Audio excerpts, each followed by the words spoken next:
नमस्कार किसान भाइयों। आज है 30 दिसंबर 2025 और दिन मंगलवार। 2025 विदा हो रहा है किसान भाइयों, एक दिन और बचा है। आलू किसानों के लिए बहुत शुरुआत में मिला जुला रहा, फसलों से अच्छी रेटों से आलू बिक्री हुआ।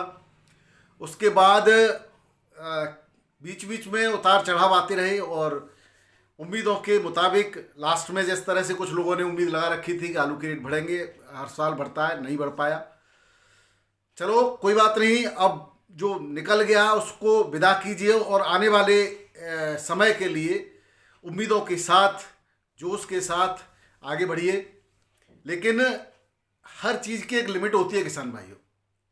जोश का मतलब ये नहीं होता कि हम जोश में होश खो दें। हमें अपने नाक कान और आंख यानी ज्ञानेंद्रियों को चौकन्ना रखना चाहिए। जिस तरह से आपने देखा है कि हर व्यक्ति अपने अपने स्तर से आपको जानकारी देने का प्रयास करता है। कुछ खेतों में जाते हैं, कुछ कोल्ड में विजिट करते हैं, कुछ मंडियों में विजिट करते हैं, कुछ आड़तीय अपना जो अनुभव और अपने वक्तव्य से किसानों को या लाभान्वित व्यापारियों को, जो भी जिनको भी उनको लाभान्वित करना चाहते हैं, करते हैं। और हम आपके लिए आपकी खेती बाड़ी से लेकर के और मंडियों के भावों की जानकारी आप तक पहुंचाते हैं। जानकारी हमारे स्तर से हम कोशिश करते हैं कि सही और सटीक हो, परंतु ऐसा तो है नहीं कि मैं ईश्वर हूं या मैं कोई कंप्यूटराइज्ड, कोई मेरे पास सैटेलाइट सिस्टम है जिससे मैं सटीक एकदम से मैं जो कहूँगा वो सच कहूँगा। मेरा प्रयास सच के लिए रहता है। मेरा प्रयास यही रहता है कि आप पर सही से सही जानकारी पहुँचे। लेकिन इसका मतलब ये थोड़ी होता है कि जो मैं कह रहा हूँ मैं 100% सही हूँ। मुझे भविष्य पता है आलू का, भविष्य तो किसी को नहीं पता रहता। अगर मुझे ही भविष्य पता होता कि आगे महंगा होगा तो मैं ही सबसे बड़ा व्यापारी होता आलू का। ये किसी को भी नहीं पता होता। जो कहता है कि ऐसा होगा वो सिर्फ अनुमान के आधार पर कहता है। इसी बात को लेकर के किसान भाइयों बहुत दुखी न हो। अगले साल को लेकर के, फसल आने वाली फसल को लेकर के भी बहुत सारे भविष्यवक्ता ज्ञानी अब कह रहे हैं कि अब कुछ नहीं होने वाला आलू में। तो किसान तो बेवकूफ़ है जो अपनी इतनी सारी लागत फिर से लगा रहा, फिर फसल को पाल रहा है। तो उसको तो आलू करना ही नहीं चाहिए था। ऐसे लोगों से दूर रहिए और ऐसे लोग कृपया करके अपने ज्ञान को अपने पास रखिए कि आगे कुछ नहीं होने वाला। किसान भाइयों, उम्मीदें हैं कभी कभी बिल्कुल बिगड़ने के बाद भी वापस से सब चीज़ें सुधरती हैं। और आने वाले समय में 2027 चुनावी वर्ष भी है, परंतु अति सर्वत्र वर्जते वाली जो हमारी कहावत है वो हमेशा चरितार्थ रहती है। अति कभी नहीं करनी चाहिए।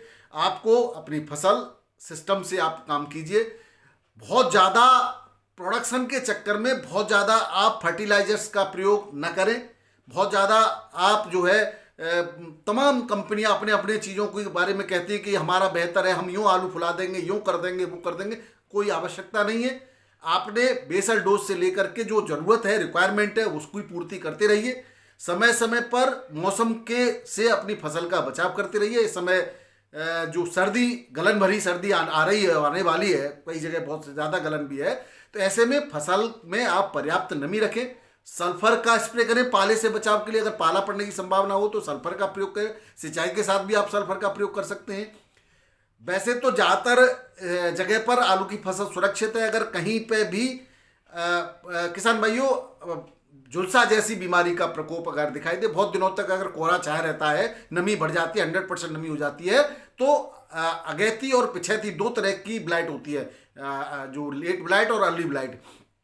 किसान भाइयों, अगैती जो ब्लाइट यानी कि आगे वाली पत्तियों पे आती है और पिछैती ब्लाइट जो है पीछे आने वाली पत्तियों पे आती है। ये बहुत भयंकर होती है। जो पिछैती झुलसा जो होता है, अगैती झुलसा में सबसे बड़ी पहचान है निचली पत्तियों पे छींटे, काले काले छींटे दिखाई देंगे। वो लगातार बढ़ते हैं, 2-3 दिन अगर आप नज़र रखेंगे तो वो बढ़ते हैं। कभी कभी क्या होता है कि हम यूरिया का या अन्य ह्यूमिक एसिड वगैरह का स्प्रे फेंक के देते हैं छिड़काव विधि से, और वो ओस आने के बाद तुरंत ओस आ जाती है या नमी ज़्यादा होती है तो वो पत्ते पर चिपकी रह जाती है, उससे भी ब्लैक स्पॉट दिखाई देते हैं। तो उसको आप, लेकिन हाँ, वहाँ से जहाँ से पत्ता गल जाता है, कमज़ोर हो जाता है, वहाँ से ब्लाइट के चांस और ज़्यादा बढ़ जाते हैं। पत्ता कमज़ोर हो जाएगा तो ब्लाइट के चांस बढ़ जाएंगे। ऐसे में आप शुरुआत में ही एक अपने सावधानी के लिए, अपने प्रोटेक्शन के लिए पहला स्प्रे आपने मैंकोजेब कार्बनडाजिब का, जैसे हमने बताया था, नॉर्मल स्प्रे है, वो करना ही चाहिए। उसके 10-15 दिन बाद कॉपर ऑक्सीक्लोराइड ले सकते हैं। अगर आपको ऐसा लगता है कि ब्लाइट वगैरह आने के चांस हैं तो आप उसमें 500 से 600 ग्राम कॉपर ऑक्सीक्लोराइड, 100-150 ग्राम मैंकोजेब और 50 ग्राम मेटालेक्सिल भी मिला सकते हैं। और मैंने अपने खेतों में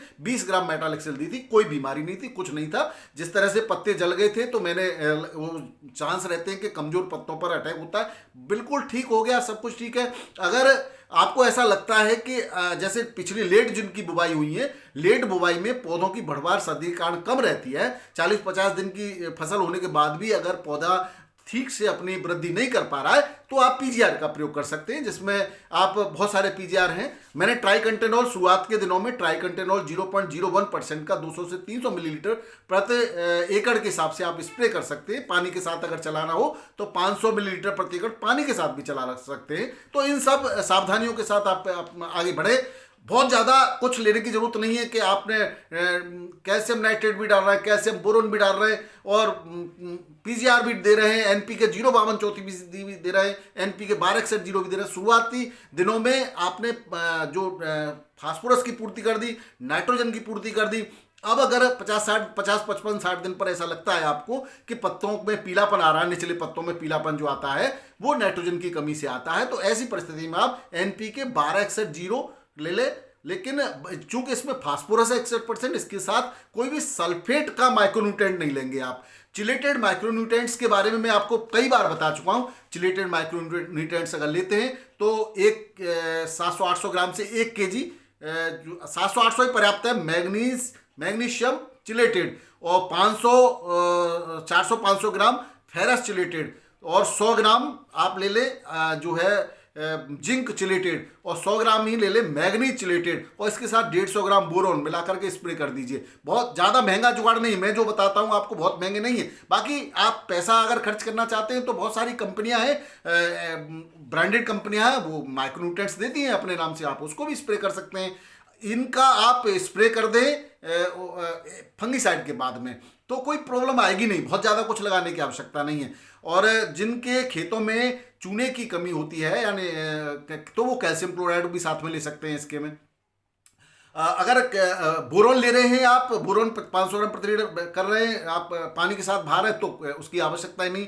जिनके खेतों में स्कैबीज यानी कि वो चेचक का प्रकोप देखा गया, वो 500-600 ग्राम कॉपर सल्फेट यानी कि नीला तोता 300-350 के आसपास किलो के रेट से आता है, वो ले लें। और उतना ही चूना, जो आपका पुताई वाला चूना है, भुजा हुआ चूना जिसको कहते हैं, वो पहले अगर गर्म होता है तो वो पहले पानी में डाल दें और उसके पानी को ले लें निथार करके, चूना की आवश्यकता नहीं है। और उसको कॉपर सल्फेट के साथ मिला करके और पानी के साथ आप चला सकते हैं, स्प्रे बिल्कुल नहीं करना है इसका। और तो इससे काफ़ी लाभ होता है। और उसके साथ बोरोन भी आप मिला करके चला सकते हैं पानी के साथ, तो आपको भूमि जनित जो मिट्टी जनित रोग हैं उनमें भी काफ़ी मात्रा में लाभ होता है। तो ये सब चीज़ें सस्ते हैं और बहुत ज़्यादा आवश्यकता नहीं है। उम्मीद रखिए आने वाले समय में हो सकता है आलू के लिए बेहतरीन हो। बेहतरीन नहीं रहेगा तो आपने अब तो बुवाई कर ही दी है तो उसको पाल पोष करके बड़ा तो करना ही करना है हर परिस्थिति में। बाकी ऊपर वाले के हाथ में भी कुछ छोड़िए और आगे आने वाले समय के लिए रणनीति बना के चलिए। कुछ फसल शुरुआत में बेचिए, कुछ